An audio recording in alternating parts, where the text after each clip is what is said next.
Welcome to this comprehensive study guide for mastering the Indian freedom struggle. This video, part of Module 02 of the History series, will cover critical events, reforms, and movements from 1885 to 1947. Question 16 asks, who was elected to the House of Commons in the 1890s to represent Indian interests? The correct answer is D. Dadabhai Naoroji, known as the "manned old man of India." Let's explore other key figures. Ramesh Chandra Dutta wrote, The Economic History of India. Madame Kama, a revolutionary nationalist, hoisted the first Indian national flag in Germany in 1907. R.P. Dutt, a Marxist historian, authored India Today. Question 17 asks, who started the newspaper Indian Sociologist Abroad? The correct answer is D. Shyamji Krishna Verma. He founded the journal in London in 1905 and was also the founder of India House. The Indian Sociologist Journal was published by India House. It was founded by Shyamji Krishna Verma and served as a crucial hub for Indian revolutionaries in Great Britain. Shyamji Krishna Verma established India House in London in 1904 and co-founded the Indian Home Rule Society. His journal, The Indian Sociologist, championed political, social, and religious reform for Indian independence. Other revolutionaries include Veer Savarkar, who formed the Abhinav Bharat Society. Lala Hardayal founded the Gadar Party in San Francisco. Bhupendra Dutt co-edited the revolutionary journal Yugantar in Bengal. Moving to question 18, who authored the book The Problems of the East? The correct answer is C. Curzon, Lord Curzon, who was the Viceroy of India from 1899 to 1905. We can eliminate the other choices based on their timelines. Lord Lawrence and Lord Lytton served as viceroys much earlier. Winston Churchill, although a historical figure, was not a viceroy, and wrote The Story of the Malakand Field Force. Lord Curzon is among the important viceroys, known for the partition of Bengal. Others include Lord William Bentinck, who abolished sati, Lord Dalhousie, who introduced the doctrine of lapse, and Lord Ripon, the father of local self-government. Question 19 addresses the Aina trials at the Red Fort. The question asks, who was not included in the 1945-46 trials? The answer is C. Mohan Singh, who founded the Aina but was not among the 3 officers on trial. The first Aina trial involved the trio, Prem Kumar Sahgal, Shah Nawaz Khan, and Gurbaksh Singh Dhillon. The Aina Defense Committee included legal experts like Bhulabhai Desai and Jawaharlal Nehru. The key defense arguments centered on 2 main points. First, the soldiers fought for the provisional government, Azad Hind. Second, their actions should be judged under international laws of war, as they were soldiers of another government. The trials led to widespread unrest and mutinies, including the RIN mutiny. Though the military court sentenced the officers to life deportation, the sentences were remitted due to intense public pressure. This inadvertently united Indian communities. Finally, Question 20 asks for the only major industry controlled by Indian capitalists in the late 19th century. The correct answer is A. Cotton textile. Let's review the logic for eliminating options. Iron and steel developed later. Jute was a British monopolized sector centered in Bengal. Cotton textile, the correct answer, was the hub in Bombay and Ahmedabad, built by wealthy Indian merchants. During the late 19th century, raw cotton had the highest trade priority and was controlled by Indian capitalists like Parsi and Gujarati entrepreneurs in the Deccan region. Demand was massive due to British mills. In contrast, jute, the golden fiber, was monopolized by British capitalists and merchants. It was primarily exported from Bengal. Other British priorities included indigo and opium monopolies, plantation crops like tea and coffee, oilseeds, sugarcane, and food grains. Question 21 asks, who compared Gandhi's Salt March to Napoleon's March to Paris on his return from Elba? The correct answer is Subhash Chandra Bose. He used this comparison to emphasize the dramatic impact and mobilizing power of Gandhi's nonviolent resistance against British rule. The Dandi March, lasting 24 days, covered about 240 miles, led by Mahatma Gandhi and 78 followers. It aimed to defy the British Salt Act of 1882. The march was a powerful symbolic choice, uniting Indians across religious and caste lines, leading to over 60,000 arrests and the Gandhi-Irwin Pact. The Salt Satyagraha spread across key regions. In Tamil Nadu, C. Rajagopalachari led the Vedaranyam March. In Malabar, K. Kelappan, known as the Kerala Gandhi, marched from Calicut to Payanur, Indarasana, Gujarat. The movement was led by Sarojini Naidu, Imam Sahib, and Manilal Gandhi. The NW Frontier Province saw Khan Abdul Ghaffar Khan, the Frontier Gandhi, organizing the Kudai Khidmatgars, or Red Shirts. Question 22 asks for the title of the first newspaper published by James Augustus Hickey. The correct answer is the Bengal Gazette. Geographical logic supports this, as Calcutta was the hub of the British East India Company. The word gazette also suggests an official publication for authority in a new colony. Other early Indian newspapers included the Bengal Journal, founded in Calcutta in 1785, which supported the French Revolution. The Calcutta Chronicle, started in 1786, focused heavily on commercial advertisements. The Madras Courier, started in 1785, was the first newspaper of the Madras Presidency. Question 23 explores why the Muslim League accepted the Lucknow Pact but rejected the Nehru Report. The correct answer is A. The Lucknow Pact offered Muslims more representation than their population proportion, a benefit the Nehru Report did not provide. The Lucknow Pact of 1916 was a historic agreement between the Indian National Congress and the All India Muslim League. It unified both parties for political demands, despite the Muslim League's initial formation being due to the belief that the INC only represented Hindu interests. Both parties jointly signed and approved the agreement.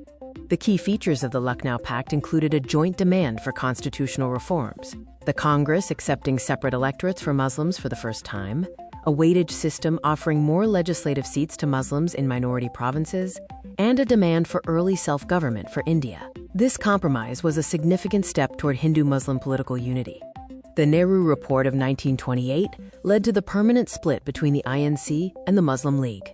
The trigger was the INC's rejection of Muhammad Ali Jinnah's 14 Points amendments.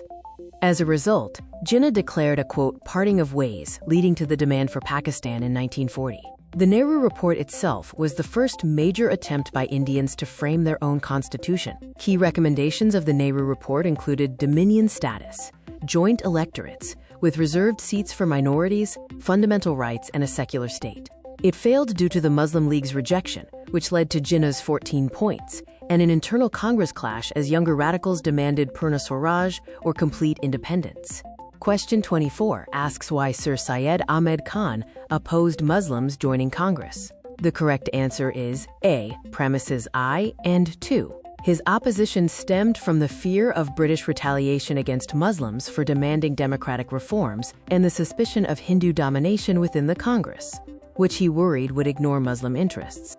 Sir Syed Ahmed Khan was a 19th century reformer and educator, an architect of modern Muslim education in India. His institutional contributions include Mayo College, the Scientific Society, and modern schools, all focused on blending Western science and education with Islamic teachings. Sir Syed Ahmed Khan maintained loyalty to the British Raj, believing it essential for Muslim social transition. His political analysis of 1857 critiqued the British for causing the mutiny through a lack of understanding. His opposition to the INC was rooted in the fear of majority Hindu rule and British retaliation against political agitation.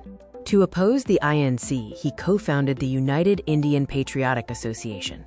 While he initially promoted Hindu-Muslim unity, his later years saw a shift toward a distinct political identity for Muslims. Historians view this ideological evolution as a precursor to the two-nation theory. Important prelims pointers about Sir Syed Ahmed Khan include his first book, Asarus Sanadid, his knighthood in 1888, and his legislative role in the Imperial Legislative Council. He faced orthodox opposition from groups like the Deoband movement, which rejected his pro-Western educational philosophy. Question 25 asks to identify the correct set of popular titles. The correct answer is A. Sher-e Kashmir, Periyar, and Sardar. These titles correspond respectively to Sheikh Abdullah, E.V. Ramasamy, and Vallabhbhai Patel. Sheikh Muhammad Abdullah was titled Sher-e Kashmir, or Lion of Kashmir, for his regional leadership. Erode Venkata Ramasamy was known as Periyar, a Tamil word meaning respected one or elder, for his social reform work. Vallabhbhai Patel earned the title Sardar, meaning chief or leader, during the Bardoli Satyagraha. Question 26 asks what Catherine Mayo, Aldous Huxley, Charles Andrews, and William Digby had in common. The correct answer is A. They all wrote commentaries on the condition of India during British rule. This broad and neutral statement is the most probable correct option. Let's begin with a question on the identification of correct pairs. We need to find the pair that is NO correctly matched among the given options for prominent publications and their associated personalities. The correct answer is A.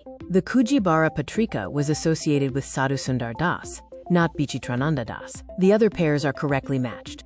Here are some famous firsts of Odia journalism.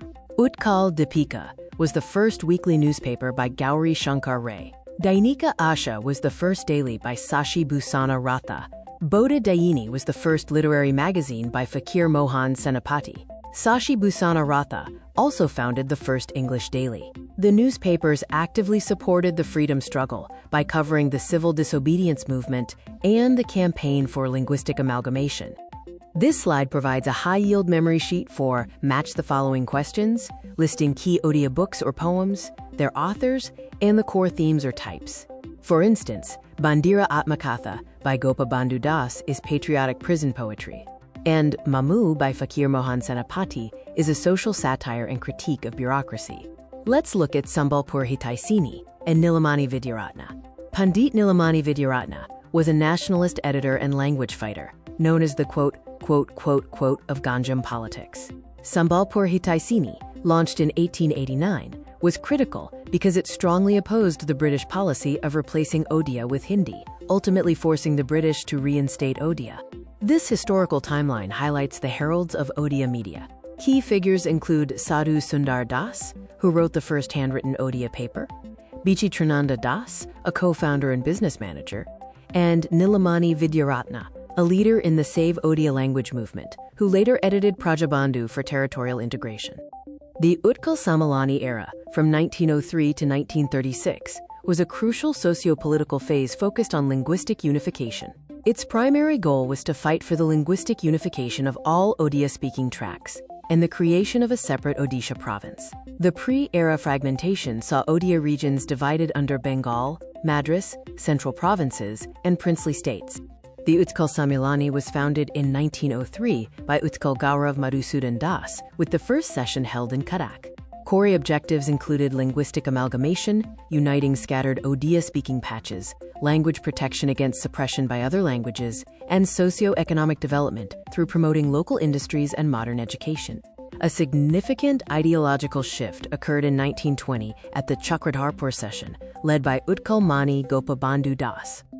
The movement moved from regional localism to accepting Indian National Congress ideals, integrating with Gandhi's non-cooperation movement. The ultimate climax was on April 1, 1936, when Odisha became the first Indian state formed purely on a linguistic basis, following the Philip Duff and Attlee subcommittee's work. Here are some high-yield prelims pointers regarding the movement's leaders. Madhusudan Das was known as the brain of the movement. Gopabandhu Das transformed the Samilani into a mass nationalist movement. Maharaja Krishna Chandra Gajapati played a vital role in presenting Odisha's case at the roundtable conferences in London. Let's address a question from the 2022 exam regarding Romesh Chunder Dutt. The question asks, which of the four provided statements regarding his legacy are correct? All four statements are correct. He translated the Ramayana and Mahabharata, was INC president in 1899, qualified for the ICS in 1869, and was president of the Bongiya Sahitya Parishad. Romesh Chunder Dutt's key contributions spanned multiple fields. He translated the great epics Ramayana and Mahabharata into English. He served as the president of the Indian National Congress at the Lucknow session in 1899. He was also a pioneering Indian to clear the Indian Civil Service examination in 1869 and promoted Bengali literature as president of the Bongiya Sahitya Parishad. For exam context, previous years focused on R.C. Dutt's economic work, like his Drain of Wealth theory. The 2022 exam, however, shifted focus to his non-economic achievements, testing knowledge of his literary and political roles. His modern relevance is highlighted by the Ministry of Culture, celebrating him as an unsung hero, and for his economic nationalism. The exams are evolving. While earlier exams focused on R.C. Dutt's Drain of Wealth theory, the 2022 test included his literary work and INC presidency. His legacy of economic nationalism is also celebrated today. R.C. Dutt was a core pillar of economic nationalism, exposing British financial exploitation alongside Dadabhai Naoroji and Justice M.G. Ranade.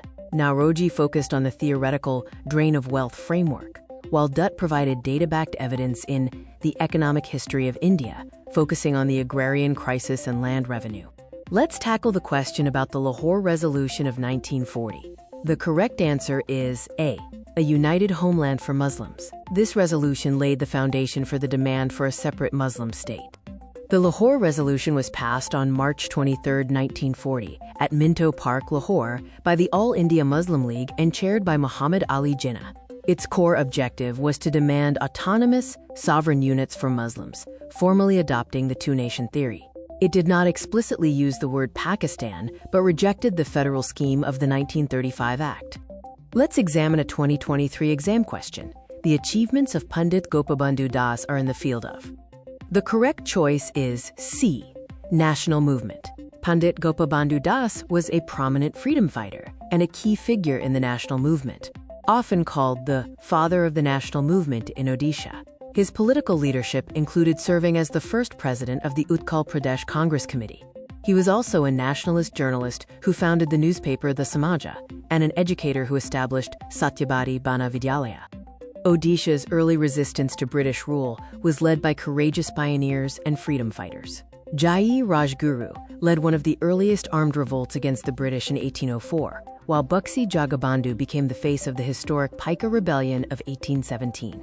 Later, Veer Surendra Sai carried forward the struggle through a long guerrilla campaign against British rule, emerging as one of Odisha's greatest freedom heroes. Odisha's nationalist movement was shaped by several visionary leaders. Madhusudan Das, known as Utkal Gurab, led the campaign for a separate Odisha province. Gopabandhu Das, remembered as Utkal Mani, spread nationalist ideas through public service and journalism. Harikrishna Mahatab played a key role in the Salt Satyagraha and Quit India movement, later becoming the first chief minister of undivided Odisha. Tribal and grassroots leaders also made unforgettable contributions to the freedom struggle. Laxman Nayak mobilized tribal communities during the Quit India movement and became a martyr for the cause. Baji Raut, remembered as the youngest martyr of India's freedom movement, sacrificed his life while bravely resisting British authorities during a Prajamandal protest. Women freedom fighters made significant contributions to the national movement. Rama Devi Chaudhary led the Salt Satyagraha in Odisha. Malati Chaudhary participated in the civil disobedience and Quit India movements, while Parbati Giri became a symbol of courage for her anti-British activities and social service. Gandhiji's first Padyatra against untouchability occurred in 1934. The correct location for this march, promoting social equality and the welfare of marginalized communities, was Jharsuguda in Odisha. The analysis of incorrect options shows that Nagpur was a political center, but not the site of the 1934 Padyatra. Noakhali's famous march was much later, in 1946-1947, to quell communal violence. The Salt Satyagraha in Thanjavur was led by C. Rajagopalachari, not Mahatma Gandhi. The video outlines major national movement events in Odisha. The non-cooperation movement involved Gandhi's 1921 visit and was led by Utkal Mani Gopabandhu Das. The 1930s Salt Satyagraha included the Inchudi, led by key figures like Acharya Harihar Das, and the Iram Satyagraha. Key national movements in Odisha include the 1934 Harijan Padayatra, where Gandhi campaigned against untouchability. The 1942 Quit India movement saw the tragic Iram massacre, known as the Jallianwala Bagh of Odisha, and the Papadahandi massacre. Influential publications in Odisha spread the nationalist message. The Samaja, founded in 1919, was a key vehicle for Gandhi's message. Utkal Deepika, established in 1866, was the first Odia newspaper. Dainik Asha and Swaraj further promoted nationalist thought. Other regional papers like Sambalpur Hitaisini and Prajabandhu played a role in creating political and linguistic consciousness and focusing on social reforms. Nyankunta was a satirical magazine, and Utkal Sevak popularized civil disobedience ideals. Direct Action Day refers to the day earmarked by the Muslim League for the political demand of a separate homeland. Observed on August 16, 1946, it was proclaimed by the All India Muslim League to assert the demand for Pakistan. This question asks you to match key figures from Odisha with their activities. The correct match is Madhusudan Das founded Utkal Samilani. Buxi Jagabandhu led the Kurda rebellion. Fakir Mohan is the pioneer of modern Odia literature, and Krishna Chandra played a key role in Odisha's separate province formation. Madhusudan Das founded Utkal Sammelani in 1903 to campaign for a unified Odisha. Buxi Jagabandhu led the Paika rebellion in 1817. Fakir Mohan Senapati is considered the father of modern Odia nationalist literature. Krishna Chandra Gajapati was instrumental in creating the separate state of Odisha in 1936. This match the following question focuses on nationalist women. Sarojini Naidu led the Salt Satyagraha in Darsana. Usha Mehta operated a secret radio during the Quit India movement. Aruna Asaf Ali was a leader of the underground movement, and Dr. Lakshmi Swaminathan joined the Azad Hind Fauj. Key women freedom fighters of Odisha include Rama Devi, who broke salt laws and dedicated her life to social movements. Parbati Giri, known as the Mother Teresa of Western Odisha, led the Quit India movement at 16. Malati Chaudhary led underground activities, and Sarala Devi was Odisha's first female freedom fighter. Lakshmi Panda joined the Azad Hind Fauj. The foundational ideology of the HSRA was inspired by Leninist communism and the Russian Revolution. Leaders like Bhagat Singh and Chandrasekhar Azad shifted the focus from purely armed nationalism towards social and economic equality, influenced by the 1917 Bolshevik Revolution. The HRA, later HSRA, was founded in 1924, marking its centenary in 2024. Its ideological shift towards Leninist communism and the worker-peasant state vision is a critical subject, drawing from sources like Bipin Chandra's India's Struggle for Independence. Pandit Gopabandhu Das, also known as Utkalamani, founded the Satyabadi School in 1909 in Puri district. The school was rooted in the Gurukul tradition, aiming to provide education with a nationalist spirit to foster patriotism and Indian values. Thank you for watching this video. For any queries or further guidance on history preparation, please reach out using the contact information provided.